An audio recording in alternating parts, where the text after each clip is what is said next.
Yuva Bharati ক্রীড়াঙ্গনে Messi কাণ্ড ঘিরে সৃষ্ট বিশৃঙ্খলার ঘটনার দায়িত্ব নিয়ে বড় সিদ্ধান্তের ইঙ্গিত দিলেন রাজ্যের ক্রীড়ামন্ত্রী অরূপ বিশ্বাস।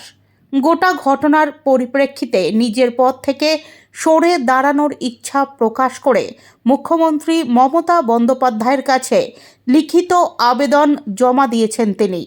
সূত্রের খবর, যুবভারতীতে আয়োজিত ওই কর্মসূচিকে কেন্দ্র করে প্রবল ভিড় ও অব্যবস্থাপনার অভিযোগ ওঠে।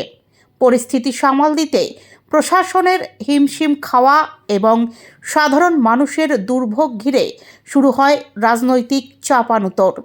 ঘটনার দায় নিজের কাঁধে নিয়ে নৈতিকতার প্রশ্ন তুলে পদত্যাগের কথা ভাবছেন বলেই চিঠিতে উল্লেখ করেছেন অরূপ বিশ্বাস।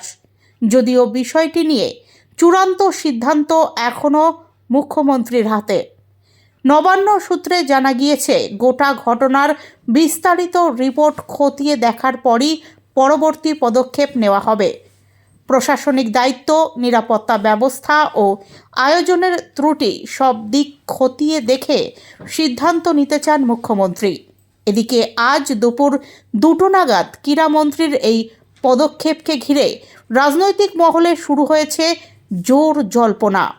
পদত্যাগপত্র গ্রহণ করা হবে কিনা, নাকি বিকল্প কোনো প্রশাসনিক ব্যবস্থা নেওয়া হবে, সেই দিকেই এখন তাকিয়ে রাজ্য রাজনীতি।